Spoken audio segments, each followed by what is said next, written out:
muraho neza mwese bakunzi bacu. Iyi ni Elisa Media, njye muri kumwe ni Elisa Tuyishimire.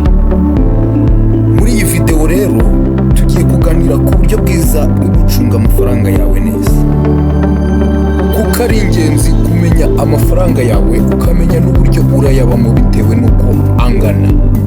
Uko wayakoresha neza nabyo ni ikindi, ndetse tukanareba n'uko wabigeraho kugira ngo ugere ku ntego zawe mu mibereho yawe. Dore bimwe rero mu bintu by'ingenzi byo kwitaho kugira ngo amafaranga yawe akore neza. Ikintu cya mbere ugomba kwitaho, sobanukirwa uburyo bwo gucunga amafaranga. Hano benshi bagize amahirwe yo gucunga amafaranga yabo neza, bakunze kuvuga ko amafaranga kuyacunga neza atari ibintu byoroshye, ahubwo ni uburyo bwo gufata ingamba zifatika kugira ngo uzabeho neza mu gihe kirekire. Hari umuhanga witwa Dave Ramsey, umwanditsi akaba n'umuhanga mu by'imari, avuga ko gutegura amafaranga yawe ntibisaba kuba ufite byinshi, ahubwo bisaba kugira gahunda n'ubushake bwo gukurikiza amabwiriza. Hano rero ni ngombwa kumenya uburyo amafaranga yawe azakubera ingirakamaro mu bihe byose uyakeneye. Kugira uburyo bwiza bwo gucunga amafaranga yawe bizakugirira akamaro mu gihe cyose, kandi bizakurinda ibibazo by'imari. Hano ni ukuvuga ko amafaranga yose waba ufite wayabamo ukangana, utitaye yuko ari make cyangwa se ari menshi. Wiga uburyo wayabamo kandi bigakunda. Ikintu cya kabiri ugomba kwitaho kugira ngo ucunge amafaranga yawe neza, ugomba kugena intego z'imari. Intego z'imari ni iki? Intego z'imari ni amahame cyangwa imihigo umuntu agomba kugeraho mu bijyanye n'ubukungu. Izo ntego zishobora kuba kugura inzu, gufungura sosiyete, cyangwa kwizigamira amafaranga yo mu gihe kirekire. Umuhanga witwa Stephen Covey mu gitabo cye The 7 Habits of Highly Effective People avuga ko ubuzima bwiza bushingiye ku ntego, kandi kugira intego z'imari bikwirakwiza icyerekezo n'imbaraga ku by'ingenzi. Intego z'imari zigufasha kumenya icyo ushaka kugeraho, bigatuma ugena amafaranga yawe neza. Ibyo bizatuma rero ugira umurongo no gutekereza kuri ejo hazaza hawe. Ibyo bitume wibanda ku ntego zawe. Ikintu cya gatatu ugomba kwibandaho kugira ngo ucunge amafaranga yawe neza, ugomba kumenya ibyo ukeneye n'ibyo ushaka. Hano mu gucunga amafaranga neza ni ngombwa kumenya itandukaniro riri hagati y'ibyo umuntu akeneye n'ibyo ashaka. Ibyo ukeneye ni ibikenewe by'ibanze muri ubu buzima, twavuga nk'imyambaro, ibyo kurya, ndetse n'ibindi byose wabura ugapfa. Naho ibyo ushaka, nk'uko umwanditsi Walter Apdegrave akaba n'umuhanga mu by'imari abivuga, ni ibintu bitari ngombwa ariko ushatse wabireka. Hari ibintu bitari ngombwa mu buzima bwacu, ariko ntidukwiye kubikenera mu gihe tutari twihaza muri bya bindi by'ibanze dukeneye kugira ngo tubeho.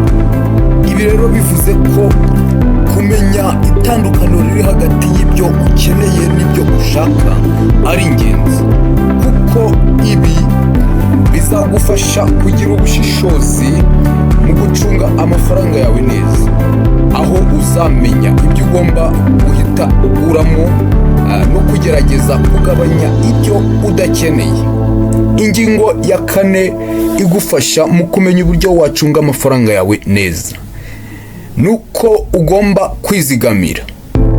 Kwizigamira ni imwe mu nzira nyamukuru yo gucunga amafaranga. Kumenya gufata igihe cyo kwizigamira byongera amahirwe yo kuba mu buzima buzira ibibazo by'imari. nk'uko Jean Chantizi umuhanga mu by'imari abivuga, aho agira ati kwizigamira si ibintu byo gukora gusa, ahubwo ni imyitwarire yo kubaho neza, gukoresha amafaranga mu buryo buzagira ingaruka nziza mu gihe kizaza. Hano rero kwizigamira byemeza ko uzagira amafaranga azagufasha mu bihe by'amage cyangwa mu bihe bizaza. Uko uzakora ibi buri kwezi bizagufasha kwitegura ibihe byiza n'ibibi, bityo amafaranga yawe agahindura ubuzima bwawe. Indi ngingo ya kane ugomba kwitaho mu gucunga amafaranga yawe neza, ugomba kumenya aho uyabika. Kubika amafaranga neza ni imwe mu ngamba z'ingirakamaro zo gucunga amafaranga. Abahanga mu by'imari nka Suze Orman, umuhanga mu by'ubuzima bw'imari, agira ati igihe cyose dufite amafaranga mu buryo bwiza bwo kubika, twirinda guhangayika cyangwa kugira ikibazo mu bihe bikomeye.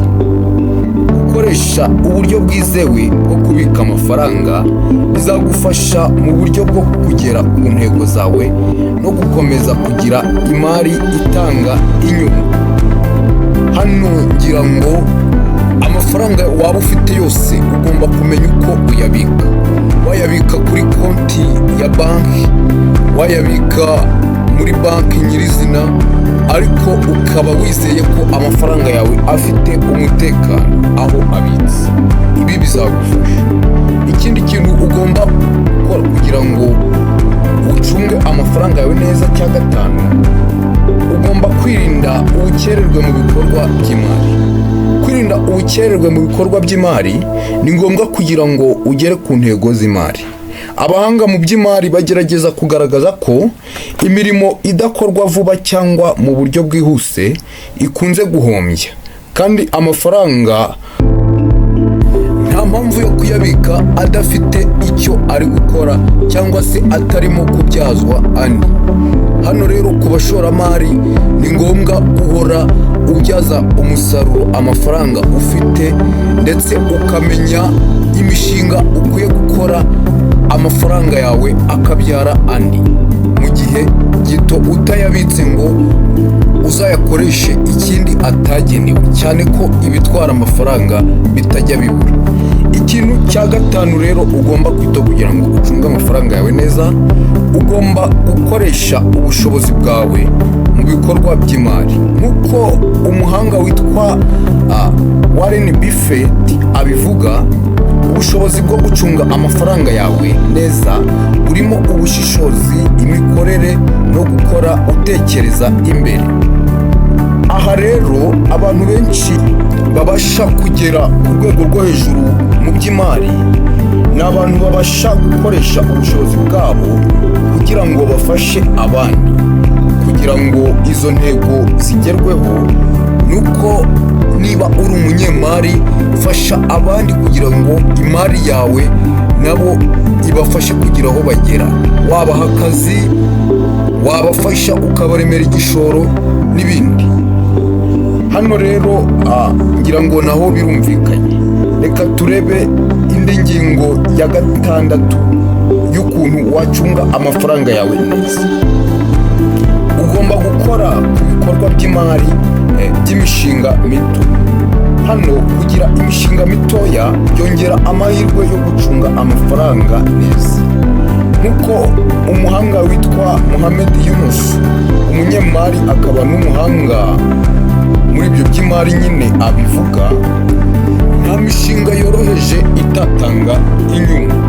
Gukora imishinga yoroheje cyangwa se imishinga mito bihindura imibereho y'abantu kandi bigafasha mu kugera ku ntego. Uko ukora ibikorwa by'imishinga mitoya, urushaho kubona uburyo bwo gukura amafaranga menshi no kugabanya imbogamizi mu buzima bwawe. Hano rero naho birumvikanye ko ugenda ubona amafaranga avuye ahantu hatandukanye, kubera yuko amafaranga yawe ntabwo yinjirira ahantu hamwe, ahubwo ufite icyo nakita nk'amasoko menshi ukuraho amafaranga yawe aho usanga niba uri nk'umwarimu ushobora kuba ufite n'urugero nka moto ikuverisa. Ibyo ni ibintu byiza cyane. Nanone tumenye rero umwanzuro twafata ku mikoreshereze myiza yo gucunga amafaranga. Muri make, gucunga amafaranga neza bisaba kumenya uburyo bwiza bwo kuyagenzura, kugena intego, kwizigamira, gukora ku bikorwa by'imari byiza. Nk'uko abahanga mu by'imari bavuga ko gucunga amafaranga neza ni ugushaka kugera ku ntego zawe ku buryo burambye. Gukora ibi bizatuma ubasha kugera ku ntego zawe no kugira imibereho myiza. Murakoze cyane kudukurikira, kandi twizere ko mwabashije kwiga uburyo bwo gucunga amafaranga yanyu neza. Iyi rero ni Elisa Media. Ndabakunda cyane. Kora share, utere comment, ukore subscribe niba utarayikora. Araba ari umusanzu ukomeye muri kugenda muduha. Ciao, ndabakunda.